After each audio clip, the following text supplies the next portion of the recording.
থামো তো, একটা নোটিশ আসছে।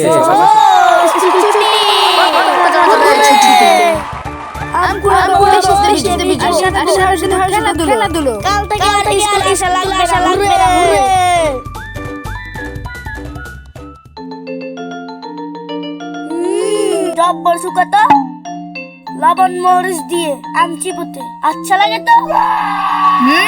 আসলে যেমন চোখ তেমন স্বাদ, তবে আমগুলো পাকলে খুব মিষ্টি হয়ে যায়, যা খেতে খুব দারুণই হয়। এক কাজ করো, আমার জন্য আরো 2টি আম পাড়ো, বাড়িতে নিয়ে যাবো তো? আচ্ছা ঠিক আছে, বের দিচ্ছি।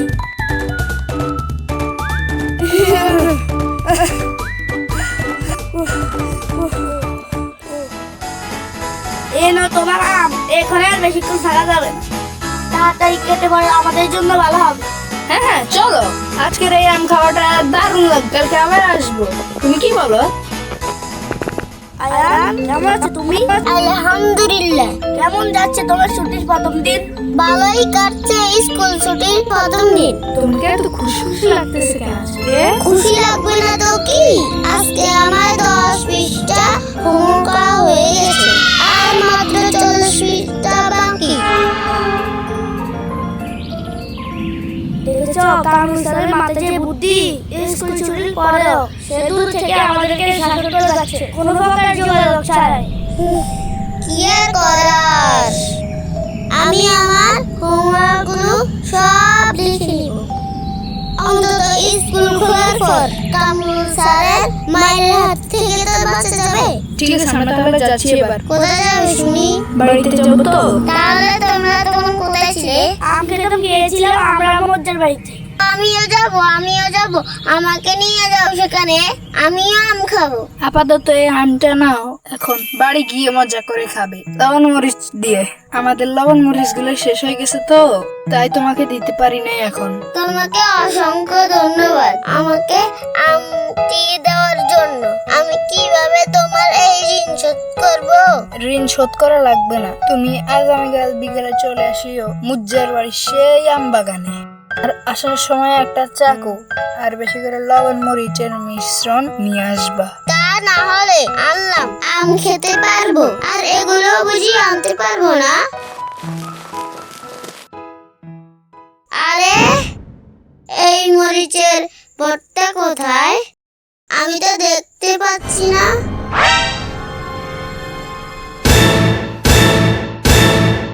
আম্মুকে তাহলে বলবো, আম্মু যদি মরিচের গুঁড়ো নিতে না দেয় তাহলে আমি সেখানে কিভাবে মরিচ নিয়ে যাব? আরো 2-3 বার খুঁজে দেখি পাই কিনা।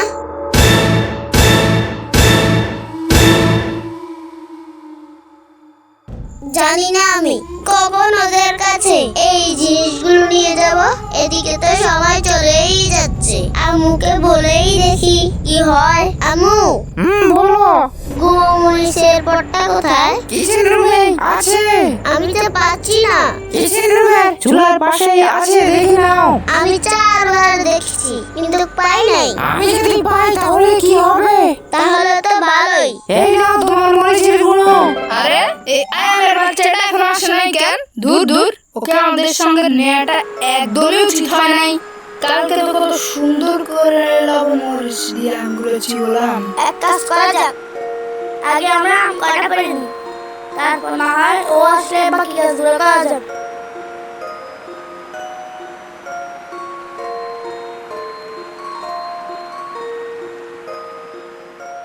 তোমার এতক্ষণে আসার সময় হলো? সে কখন থেকে আমরা তোমার জন্য বসে আছি। আয়ান, তুমি গিয়ে গাছের নিচে অপেক্ষা করো, আমরা আসতেছি। হ্যাঁ, এই আমগুলো নিয়ে যাও সেখানে। আমি সেখানে গিয়ে আমগুলো কুটে নেই। হ্যাঁ চলো, আমিও যাচ্ছি তোমার সাথে। লবণ মরিচ দিয়ে কাঁচা আম খাওয়ার স্বাদই আলাদা। যতদিন যাচ্ছে আমার স্বাদ ততদিন দিন বেড়েই যাচ্ছে। তুমি তো ঠিকই বলেছে, কালকে থেকে আজকে আমের স্বাদ আরো বেশি মনে হচ্ছে। কালকে আবার আসবো এখানে আম খাওয়ার জন্য। হ্যাঁ চলে আসিস, আর তবে দেরি করিস না। ওই আমটা বড়। আমি এখান থেকে কয়েকটা পেড়ে নিচ্ছি, তুমি উপরে ডাল থেকে কয়েকটা পেড়ে নিয়ে আনো। তাড়াতাড়ি কর, যে কোনো টাইমে দাদু চলে আসতে পারে। দাদু আসলে তো আর ভালোই, দাদুকেও আম খাওয়াবো। তোমার দাদু এখানে আসবে না, আমার দাদু আসবে। তাহলে নিশ্চয় আয়ানের দাদু আসবে, তাহলে তো ভালোই, ওকেও আম খাওয়াবো আমরা লবণ মরিচ দিয়ে। তুমি কি বলো? দূর, আমি দাদুর কথা বলছি। আবিরের দাদু এখানে কেন আসবে? তার এখানে কি কাজ? এই আম বাগান তো তারই। তার মানে আমরা এখানে আম চুরি করছি? আস্তে বলো, আস্তে, কেউ শুনে ফেলবে। তবে তাড়াতাড়ি করো, কেউ আসার পূর্বে আমাদেরকে এখান থেকে কেটে পড়তে হবে। তুমি এক কাজ করো, তুমি এখান থেকে চলে যাও এই আমগুলো নিয়ে, আর আমিও আসতেছি। যে কোনো টাইমে দাদু চলে আসতে পারে। এই কে রে আমার আম বাগানে দাঁড়া তো। পালাও। যাক বাবা, আজকের মতো বেঁচে গেলাম। তাড়াতাড়ি করে আমগুলো কুড়ে দাও। এই তো কুটতেছি। তবে আজকে তোমাদের এত দেরি হলো কেন? গতকাল না আমি দেরি করেছি, আর আমার দোষ দিয়ে দিলে। আর বলিস না, আবিরের দাদুটা আমাদের প্রচুর হয়রানি করছে। তোমাকে কেন হয়রানি করবে? তুমি তো আর আম চুরি করো নাই। তো যে কোনো সময় এখান দিয়ে ফেরত চলে আসতে পারে। চলো আমরা এখান থেকে চলে যাই, না হলে আমাদেরকে দেখে নিবে। তার আর দরকার নাই, আমরা তো দাদুকে পণ্ডিত বাড়ি পর্যন্ত নিয়ে গেছি, তার মানে সেখান থেকে পট করে বাজারে। তবু সতর্ক থাকা ভালো। এই আমগুলো কুটা হয়ে গেছে, এবার তাহলে খাওয়া শুরু করা যাক। যতদিন যাচ্ছে তত আমগুলো মিষ্টি হচ্ছে। আর আমাদের আম খাওয়াটা ততটা কঠিন হয়ে যাচ্ছে দিন দিন। আমি জানি আগামীকাল কি করে আম পারবো। আজকে তো প্রায় ধরা খেয়ে যাচ্ছিলাম। কালকে একটু তাড়াতাড়ি চলে আসিস, কেননা আজকে আমাদেরকে আবিরের দাদু দেখে নিয়েছে। আরে ওইটা আবিরের দাদু না? আর ও এখানে কি করতেছে? তাই তো, দূর, আজকে আর আম খাওয়া হবে না, চল বাড়িতে চলে যাই। আমি তো ছেড়ে দেওয়ার পাত্র নাই, আমি তো আজ আম খেয়েই ছাড়বো। তাহলে দাদু এখান থেকে যাওয়া পর্যন্ত এখানে অপেক্ষা করতে হবে। দূরা, অপেক্ষা করার সময় নাই, আমি একটা ব্যবস্থা করছি, তুমি দেখো এখান থেকে।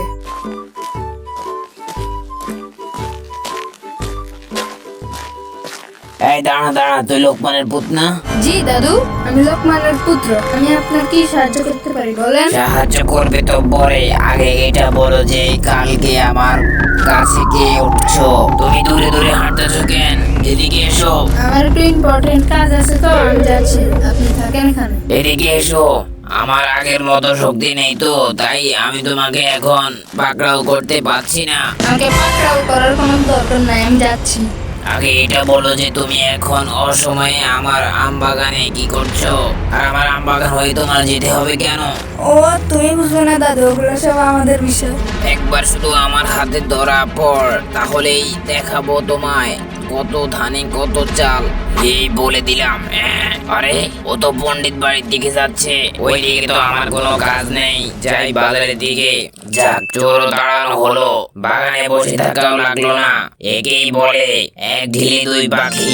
তোমার এতক্ষণে আসার সময় হলো। সময় লাগবে না তো কি, ওই বুড়িটাকে পণ্ডিত বাড়ি পর্যন্ত নিয়ে গেছি আমি। এরপর দেখলাম ও বাজারের দিকে চলে গেছে, তারপরে তো আমি পণ্ডিত বাড়ি হয়ে চলে আসলাম এখানে। তাড়াতাড়ি খেয়ে শেষ কর, দাদু যে কোনো টাইমে এখানে চলে আসতে পারে বাজার থেকে। আজকে তো কৌশল খাটিয়ে দাদুকে সরিয়ে নিলাম, তো কালকে নিয়ে না কাজ করতে পারে, তো কালকে আর তাড়াতাড়ি চলে আসিও।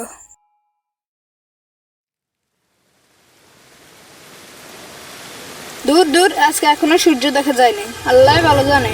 আর মনে হচ্ছে আজকে আর আম খাওয়া হবে না। বাইরে যা মেঘের ডাকাডাকি শুরু হয়েছে, আমার মনে হচ্ছে আম্মু আজকে বাইরে যেতে দিবে না। এই রে, বৃষ্টি শুরু হলো, সাথে আবার মেঘের ডাকাটা কি? বাইরে বের হওয়া কি ঠিক হবে? বাইরে যেতে দেওয়া না দেওয়া সে তো পরের ব্যাপার। আমারই তো ভয় লাগছে, না যাওয়াটাই ভালো। যাই একটু চেষ্টা করে দেখি বেরোতে পারি কিনা। ইমতিয়াজ, বাইরে যেও না, দেখতেছো না মেঘের সাথে সাথে বজ্রপাত হচ্ছে। এসে বাবা ঘরে এসো, বজ্রপাত না হলে আমি নিজে তোমাকে বলতাম বৃষ্টিতে ভিজার জন্য, এতে দারুণ মজা হবে। আমি নিজে ছোটবেলা বৃষ্টিতে ভিজতাম। তা না হয় মানলাম, আমি বৃষ্টির পরে যাবো সেখানে আম খাওয়ার জন্য। ভালোই তো, তুফান হয়েছে বাইরে, ডালপালা গুলো দেখলেই তো বোঝা যায়। হ্যাঁ, তাড়াতাড়ি চলো, সবার আগে আমাদেরকে আম বাগানে পৌঁছাতে হবে। আমার যদি ভুল না হয় তাহলে আজকে বিশাল পরিমাণ আম গাছতলাতে পড়ে থাকবে। ওই তো ইমতিয়াজ চলে এসেছে। আজকে আম এখানে বসে খাবো না, বাড়িতে নিয়ে যাবো। দূর দূর, যে তোফানি না হলো, আমার আমগুলো সব ঝরে গেল। আরে তোমরা এখানে আবার আসছো কেন? দাঁড়াও, আমি দেখাচ্ছি তোমাদের যে আমার আম বাগানে আসার স্বাদ কিরকম। এই পালাও পালাও, ধুর ধুর, আমি ভাবছি আজকে গাছে উঠা ছাড়াই আম পারবো, কিন্তু আজ দাদুর কারণে গাছে উঠা ছাড়া আম খাওয়া হলো না।